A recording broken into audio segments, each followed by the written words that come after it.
Tenía mi apunte ahí, pero no quiere partir. Pero vamos a leer la Biblia, esta ya la Biblia escrita nos falla. La electrónica a veces falla, pero esta, por último, veamos a ver.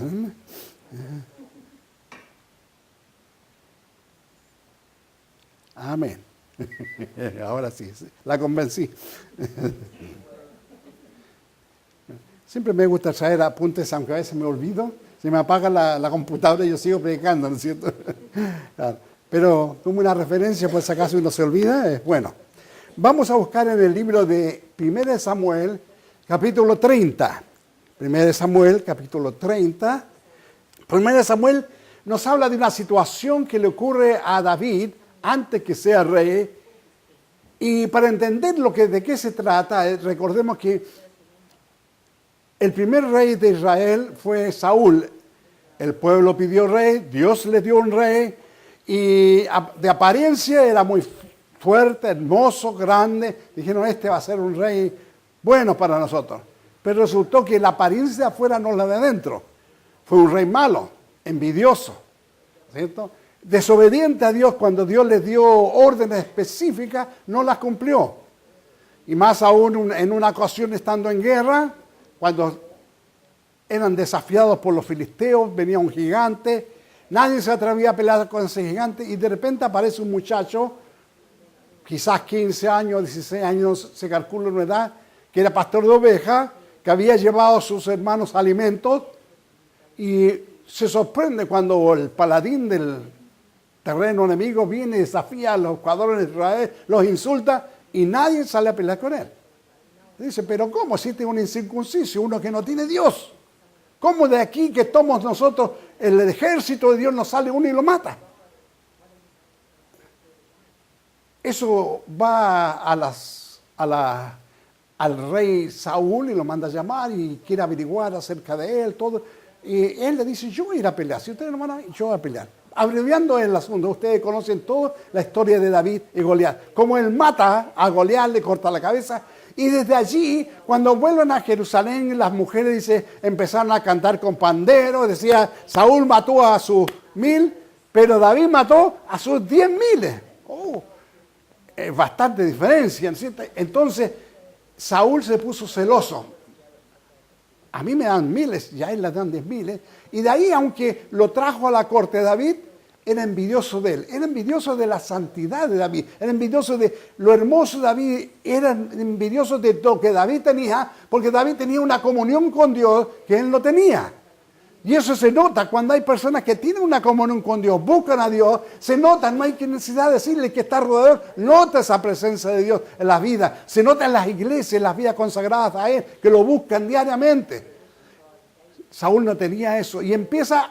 En una ocasión le tira la lanza de improviso tratando de matarlo, luego insiste otra vez, David huye, empieza a huir y él empieza a buscarlo para matarlo. Ya no abiertamente con su ejército, sabía que David estaba en ciertas ocasiones por allí, iba con su ejército con la pretensión de capturarlo y matarlo. David huía a otro lugar, siempre estaba protegido por Dios. Pero se ocultaba en algún lugar, siempre había alguien que llevaba el soplo a Saúl, y Saúl partía con su ejército otra vez, tratando de acorralarlo y aprenderlo. Tuvo varias veces en qué punto de acorralar a David, pero al contrario, David lo tuvo en sus manos para poder matarlo a él, en una ocasión durmiente, en una ocasión en una cueva, y David no lo hizo porque dijo, es ungido de Jehová, no lo puedo tocar yo. Aunque él era ungido, como segundo de Israel, dijo, bueno, es ungido, pero Dios sabe el tiempo. El tiempo no lo toma la persona. Dios sabe cuánto iba a sacar a Saúl y cuándo lo iba a poner a él. Pero Saúl seguía buscándolo por todo el territorio de Israel.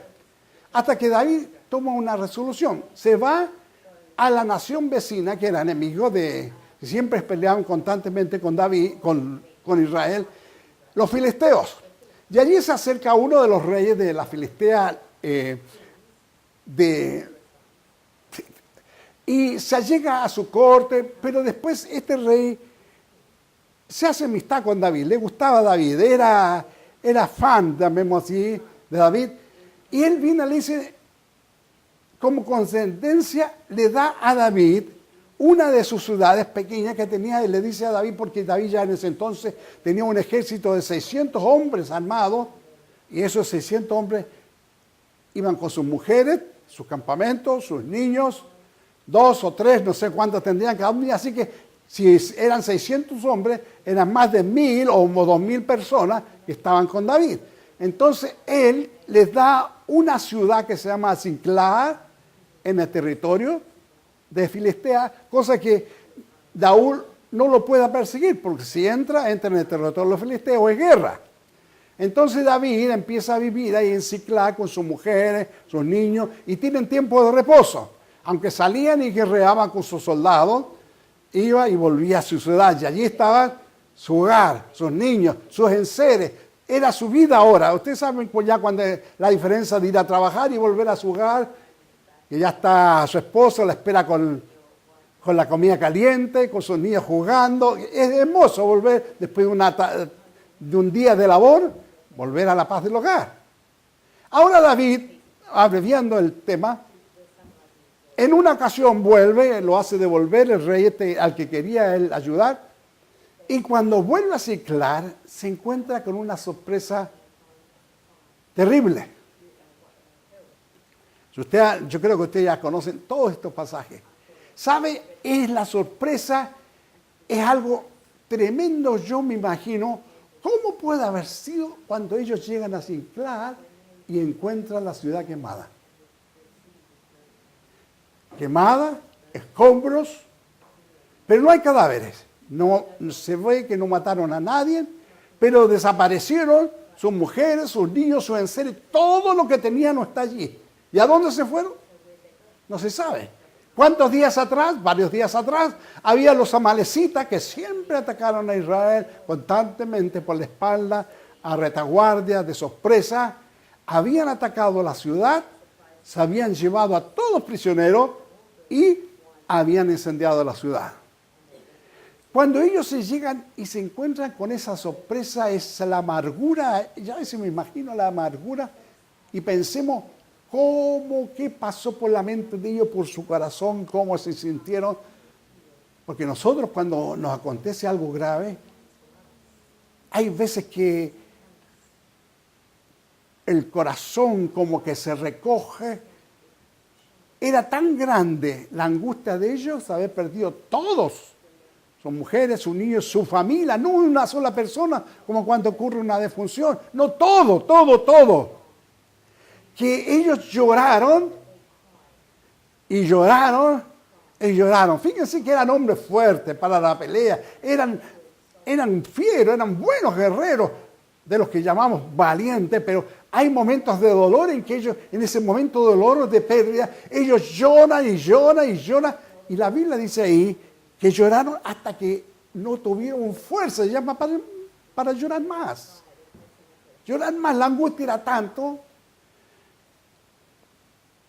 Nosotros en nuestra vida, llamemos espiritual, cotidial, como cristianos en esta vida, también nosotros tenemos momentos de angustia y dolor.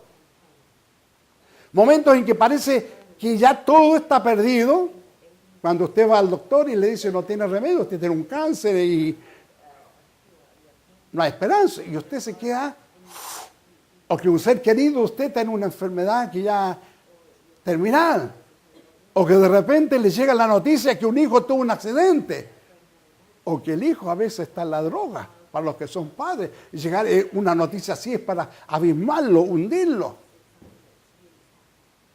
Aquí en Australia he conocido, bueno, en nuestros países también pasaba, que el marido dejó sus mujeres. Y la mujer está sola, abandonada, con niños, angustiada. O viceversa, porque también ha ocurrido. Mujeres, yo conozco mujeres que dejaron a sus maridos, sus hijos. Imagínense la angustia y el dolor del que ha sido abandonado, hombre o mujer. La angustia de una persona que pierde una persona, pasa más allá a la presencia del Señor. Pero aunque sabemos, si es cristiano, sabemos que la presencia de Dios siempre produce un dolor y un vacío que cuesta sobrepasar, pero los cristianos lo pasan porque saben que Dios está con el Señor. Pero aún así, es un momento difícil. Hay momentos difíciles cuando de repente hay angustias económicas. Y le llegó una cuenta o el TAS de repente no sabía, algo ocurrió. Le dice usted de una cantidad tan grande y usted dice, ¿dónde saco ese dinero? ¿Quién acude? ¿Quién me puede ayudar? ¿Quién me puede prestar una cantidad? ¿Cómo puede arreglar con esto? Porque esto es injusto, esto no es. ¿Le ha pasado así a usted?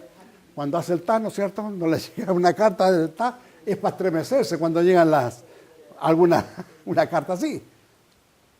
Hay momentos de angustia en nuestra vida y si los ha habido y los va a haber. Porque el Señor le dice, en el mundo tendréis aflicción. Pero confíen, yo he vencido al mundo. No significa que nosotros al ser cristianos solamente vamos a andar en las nubes. Algunos cristianos parece que andan en las nubes cuando están en la iglesia.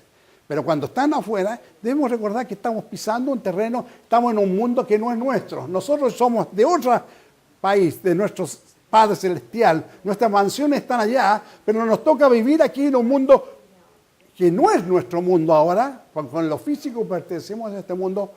Nuestra vida interior completamente, nuestros pensamientos estamos en otro lugar, ¿no es cierto?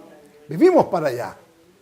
Pero aunque estamos así, no estamos exentos de momentos de dolor, de angustia, de momentos en que parece que todo está perdido y no hay esperanza. Y una de las cosas más tristes que venga un acontecimiento triste, usted mira para allá, mira para acá, el lamento, y no hay esperanza, no ve salida. Aquí los hombres de David lloraron, David mismo lloró, se angustiaron, hasta que ya no pudieron llorar más. Fíjese. ¿Ha llorado usted alguna vez así? Yo he llorado, pero no hasta que se me agoten las lágrimas, ¿no es cierto? Pero ellos lloraron con tanta angustia que ya no pudieron llorar más. ¿Qué van a hacer? Se enojaron con David porque el líder de él, que lo había sacado. Pero aquí hay un acontecimiento, una cosa, ¿me permiten?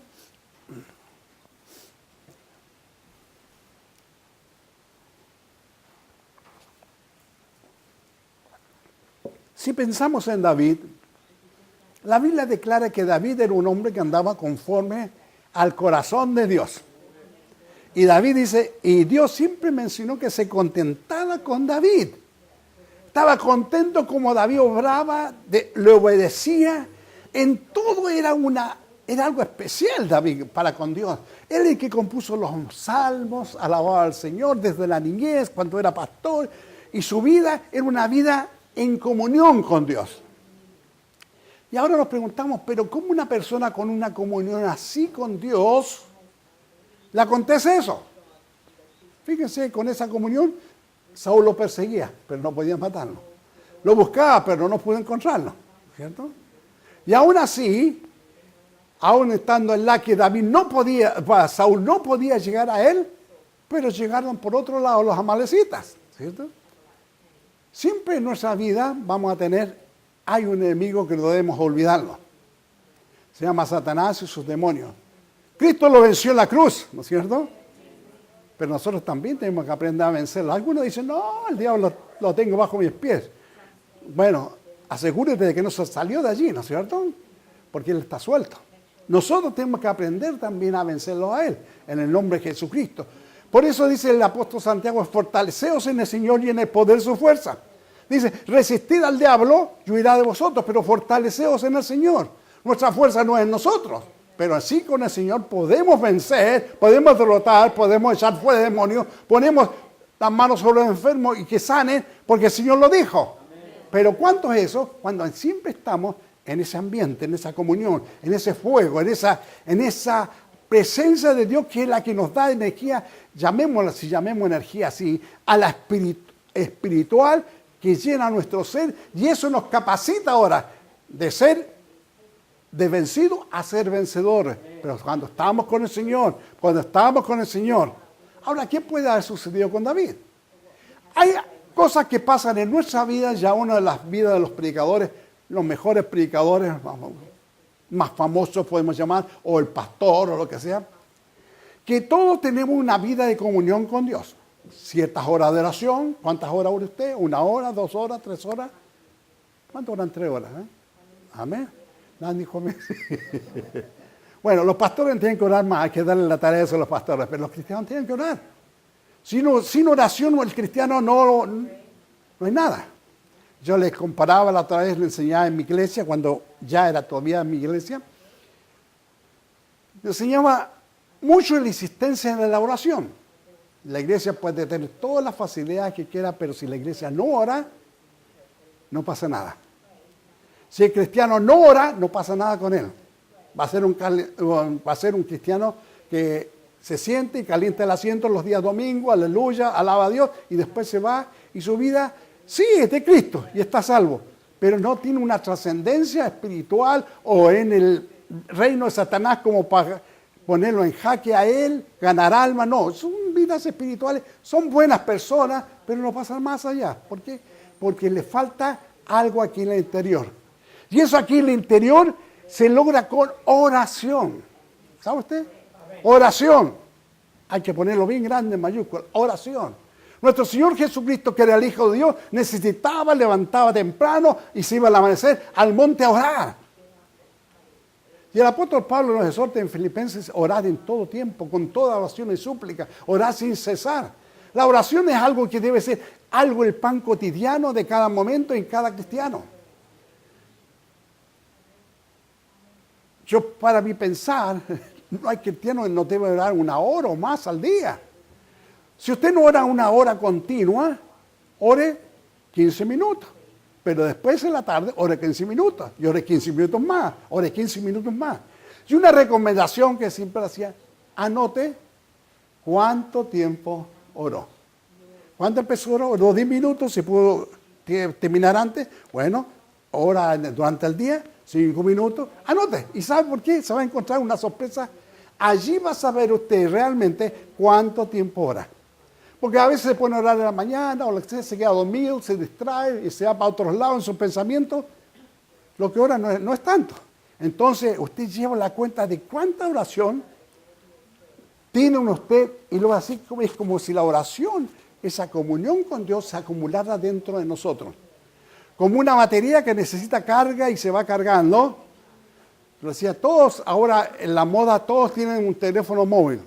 ¿Todos tienen? ¿Quién no tiene? Levante la mano. Todos tienen, ¿no es cierto? Fíjense que el teléfono, están los smart teléfonos ahora, que tienen cualidades, toman fotos, graban el sonido, sacan, de todo tienen. Y de vez en cuando usted lo usa para llamar por teléfono, ¿cierto? Depende. Pero usted tiene el teléfono con todas esas características y de repente se encuentra y ve que tiene unas rayas rojas. ¿Y qué pasa con este teléfono? Tan poderoso, tan bueno que es, pero no tiene carga. Hay cristianos que tienen conocimiento, llevan vida de cristianos, pero si no han estado en una comunión con el Señor, esa vida, aunque tengan todo eso, no funciona aquí en el reino de Dios. Si usted no está cargado en oración, llamémoslo así. Las iglesias necesitan orar. Los cristianos necesitan orar.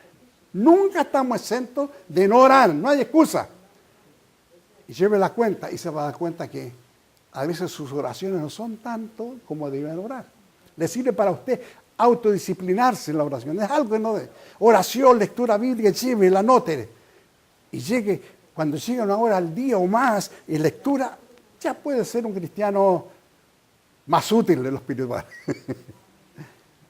Perdone si estoy relatando algo y diciendo algo que a lo mejor no les gusta a ustedes. Pero en mi experiencia y vida espiritual he encontrado que en mi misma persona ha ocurrido cosas en que he sido atacado en forma fuerte. Vinieron los amalecitos de atrás y atacaron. Y después de un tiempo otra vez vuelven a haber ataques. Pero descubrí una cosa, que inconscientemente a veces uno va bajando su vida espiritual, su vida devocional, su vida de oración. Inconscientemente ya se acostó más temprano, o se durmió, se levantó más tarde, o lo que sea, sutilmente eso se va a ir bajando, va a ir bajando. Pero descubrí que cuando me doy cuenta que estoy orando menos, mi vida espiritual, que es una vida propia de mía con el Señor, en la presencia de Él, baja, algo va a venir a suceder. Siempre va a venir esa malecita detrás y va a atacar. Según descubro que ya no estoy en esa comunión con Dios, hay que empezar otra vez porque el ataque va a venir, pero ya no va a venir tan fuerte como va a venir cuando usted ha descuidado su vida devocional. Esa vida que solamente usted puede tener con el Señor. Nadie más. Es una presencia personal de usted con Dios que se presenta. Yo creo que David, ocupado ahora en la guerra, diferentes cosas, David había bajado, siendo privilegiado, siendo amado por Dios, siendo único, que Dios lo consideraba algo especial, había bajado. Y por eso vino un ataque tan tremendo a su vida, ¿no es cierto? Saúl lo había perseguido, no había podido con él. Pero sin embargo vinieron las amalecitas y le llevaron cautivo todo lo que tenía. Ahora, se angustia David, se angustia en todo. ¿Qué hacer cuando usted está en un momento de angustia, le ha venido un problema? Ya hemos descrito diferentes problemas que pueden venir a su vida. ¿Qué hacer cuando vienen esos problemas? Aquí la Escritura dice,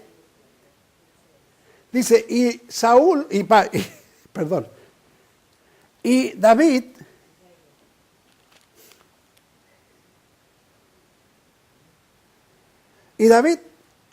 el versículo 6 del 30 dice, mas David se fortaleció en Jehová su Dios.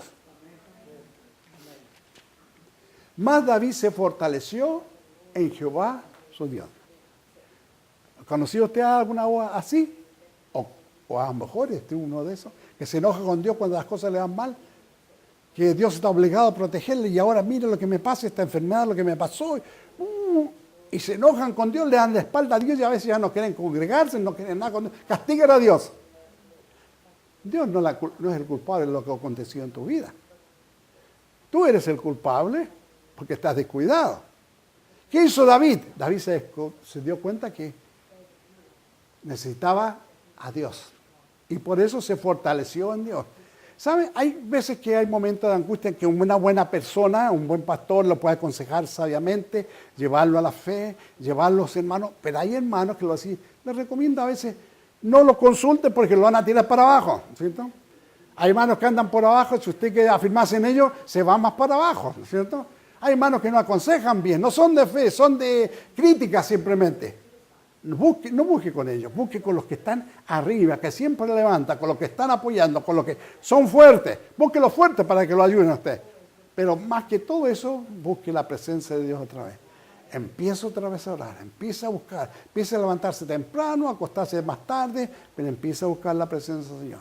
Fortalezcase en el Señor. Empieza a leer la palabra de Dios, que si Dios lo utilizó, haga memoria del pasado. ¿Cuántas veces ustedes han visto que la mano de Dios solamente fue el que lo socorrió en un momento de su vida? Y a veces una forma milagrosa que usted no puede negar. Fue la mano de Dios allí. Acuérdese de eso. Si Dios lo ayudó en ese entonces, Dios lo va a ayudar ahora también. Porque Dios no cambia. Si usted no ha sido fiel, la Escritura dice que Dios permanece fiel. Y es gloria a Dios porque a veces nos descarriamos un poco, pero Dios permanece fiel. Y Dios no te va a dejar allí en el atolladero, sino que siempre está su mano para extenderte. Pedro anduvo sobre el agua, pero empezó a hundirse. Y sabe cuando le dice, Señor, ayúdame, sálvame. ¿Qué es lo que hizo el Señor Jesús? Le dijo, ¿eso te pasa? ¿Qué sermón le dijo el Señor Jesús a Pedro? Espérate un poco más. No, sino que de inmediato tendió su mano y lo levantó. Dios Padre y Dios Hijo dice que ha visto al Padre, que me ha visto a mí, ha visto al Padre. Siempre está atento a tu clamor porque tú eres hijo de Él. Quizás nos veamos un poco ancianos en lo físico, pero a veces somos niños a los ojos de Dios todavía. Y cuando un padre, un hijo, clama, llora, usted se conmueve como padre, como madre, ¿no es cierto? Inmediatamente va y lo socorre, ve qué pasa y soluciona su problema. Así es Dios con nosotros. Y ahora David dice, fortaleció al Señor. Vea cómo el Señor lo ha utilizado, lo ha ayudado, y el Señor no lo ha dejado y no lo va a dejar. Y así que David hace una cosa. Me olvidé qué tiempo empecé, así que se me olvida la hora. Dice que le pide a Abiatar, un sacerdote que había oído cuando Saúl en su maldad mató a todos los sacerdotes, para que ustedes sepan cómo era de malo. Pero uno de ellos escapó, Abiatar, y cuando escapó se llevó el efod. Ustedes pueden encontrarlo en Éxodo, de qué es lo que era el efod, ¿no es cierto? Para que tengan una idea. Una vestidura que se ponían los sacerdotes. Y por ello, mediante también tenía un sistema por el cual consultaban a Dios. David le pide acércame el efod, le pide a Abiatar y David consulta a Dios. Y fíjese la pregunta que hace. Dice, y David consultó a Jehová diciendo, versículo 8, perseguiré a estos mediadores, ¿los podrá alcanzar? Y él le dijo, síguelos, porque ciertamente los alcanzarás y de cierto librarás a los cautivos. Fíjese, después de tanta angustia, cuando está desalentado, es como si David le hiciera una pregunta a Dios. Y a veces lo encontramos. ¿Hay esperanza todavía? ¿Es una enfermedad? ¿Hay esperanza? El hijo se fue, ¿hay esperanza que vuelva? O el marido se fue, la mujer se fue, ¿hay esperanza todavía? Hay esperanza, ¿no es cierto? Que a veces hay momentos en que estamos en angustia y decimos, ¿será posible que todavía? ¿Sabe? La respuesta de Dios es esa. David le pregunta, ¿los podré? Si los sigo, ¿los podré alcanzar? ¿Puedo seguirlo? Y ya David ya está más firme, ya está más fuerte, ya está, se levantó, ya se fortaleció en el Señor. Y la respuesta de Dios es, síguelos, los vas a alcanzar. Qué alivio, qué alegría para David, ¿no es cierto? Qué gozo. Síguelos y los vas a alcanzar. Pero fíjense, hay ocasiones en que Dios le dijo al pueblo de Israel, no, quédense ahí, miren la batalla. Ustedes alaben, hagan esto, y Dios derrotó e hizo milagros sin que las personas no hicieran nada más. Pero aquí con David, fíjese lo que le dice, no le dice a David, síguelo. Vas a tener un trabajo de seguirlo, perseguirlo, pero los vas a alcanzar. Fíjese que habían pasado días ya que por los malecitas habían pasado, se habían llevado cautivo. Ahora, saber hacia dónde iban, cuánto tiempo había, perseguirlo. Trabajo, caminar, correr. Ellos trotaban grandes distancias. Perseguir la dirección que se fueron las malecitas primero.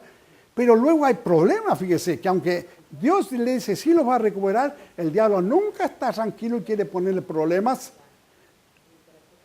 Pero recuerden una cosa, los problemas que ponga el diablo, si Dios está contigo, va a tener que irse atrás.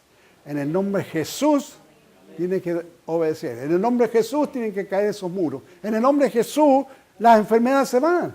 Aunque sea un cáncer terminal que te dijo el doctor, no, en el nombre de Jesús también hay sanidad. Hay sanidad a través de la medicina, sí, yo creo, pero también, porque Dios utiliza la medicina en muchos casos, pero también utiliza los milagros. Nunca tu fe se descanse, que Dios lo puede todo y a la manera que Él quiere. A veces queremos decirle a Dios, hazlo así, hazlo así. No, deje que Dios lo haga a la manera de Él. Y nosotros seamos obedientes a como Él nos va guiando, que nosotros hagamos nuestra parte. Y David sigue. El primer problema es que hay un torrente, no pueden cruzar. 400 hombres cruzan, los otros cansados. Si venían corriendo ya cuántos kilómetros, cansados no pueden cruzar, quizás los más viejos. Pero ellos siguen, porque Dios le dijo, síguelo. Si Dios te dice, síguelo. Todavía no los veo, pero sigue. Persiste, sigue persistiendo, sigue. Muchas veces nos desanimamos por un poco de problema. No, sigue. Van a haber problemas, pero sigue. Si Dios ya te dijo que vas a lograrlo, sigue. ¿Sigue hasta cuándo? hasta que lo logres, porque Dios te dijo que lo va a lograr, lo va a obtener esa victoria, va a tener esa sanidad, va a tener ese alivio, va a tener esa victoria. Sigue, pero sigue, persiste. Esa es una de las cosas que a veces los cristianos nos cuesta persistir. Un poco nos desalentamos, pero David perseveró con sus hombres. Cruzaron el torrente y siguieron.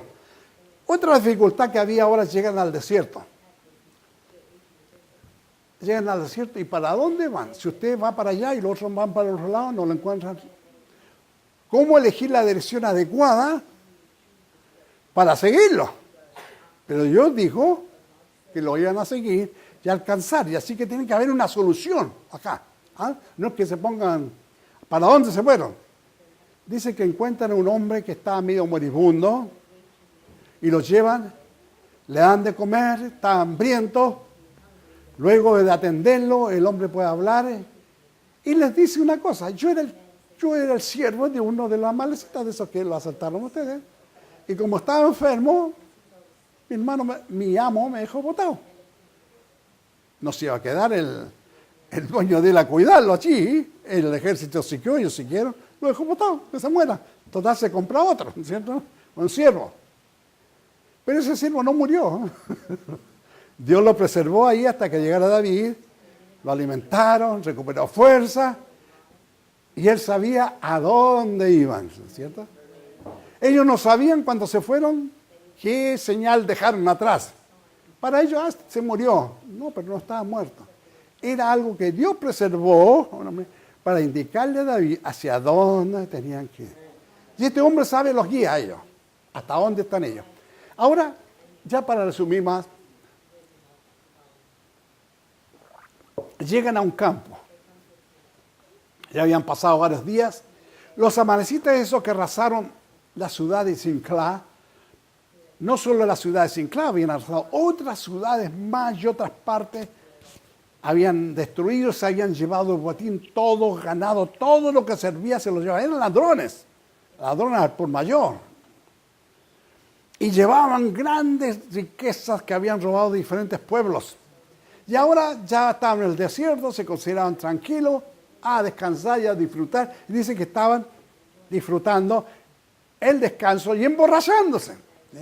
Recuerda que esos ejércitos viajaban con camellos, con carros, con bueyes, con todo, para llevar sus cargas, sus tiendas, sus alimentos, sus armas, todo.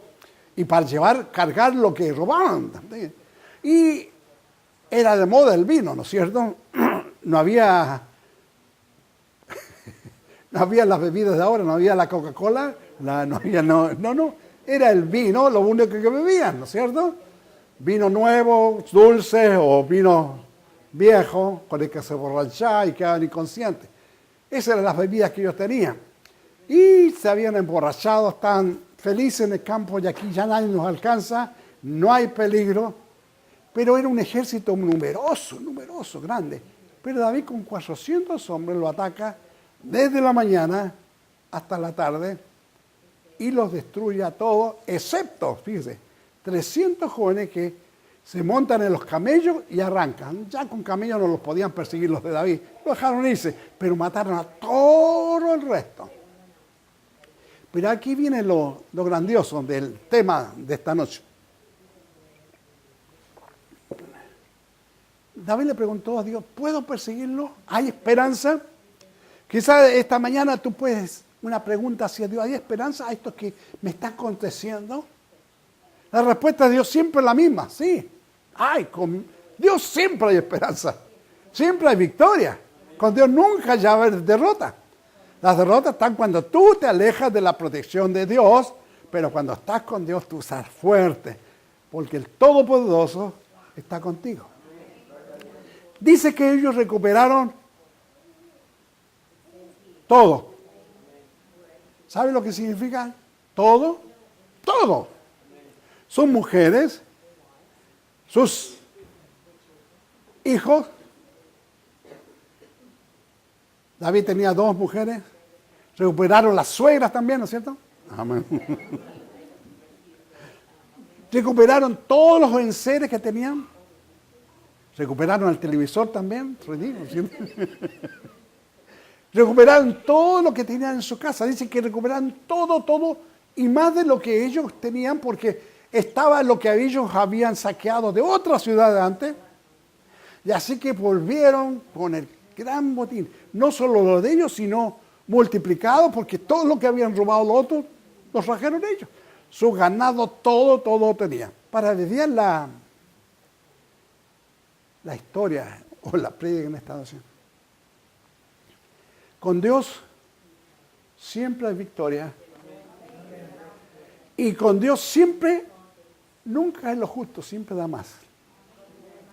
El diablo te robó, dice que la Biblia que tiene que devolver. Según la ley judía, el que robaba tenía que devolver 7 veces más de lo que había robado, si era sorprendido. En una ocasión tenían que devolver 10 veces. Pero siempre Dios, yo creo en el Dios de la abundancia. Muchos confunden millonario con abundancia. No. Abundancia, ¿qué es lo que es? Que usted tiene y suficiente y más de lo que necesita. ¿Cierto? Usted puede estar jubilado acá, no trabaja, pero tiene lo suficiente y más de eso es abundancia. ¿Cierto? Y esa abundancia, dice que la Biblia es para que podamos ayudar a otros también, porque Dios nos bendice. Siempre hay abundancia, en algunos sobreabunda más, pero siempre hay abundancia con Dios. Yo creo en la prosperidad de Dios, pero la prosperidad es sana. Algunos niegan, no, pero ¿cómo? No. Hay ideas que nos vienen del catolicismo, la idea de Francisco de Asís, que tiene que ser pobre para agradar a Dios. Esa no es la idea de Dios. Siempre los que estaban con Dios nunca fueron pobres, fueron prósperos. No voy a predicar de todo lo que se puede hacer esto. Recordemos que los propios discípulos del Señor Jesús no eran pobres.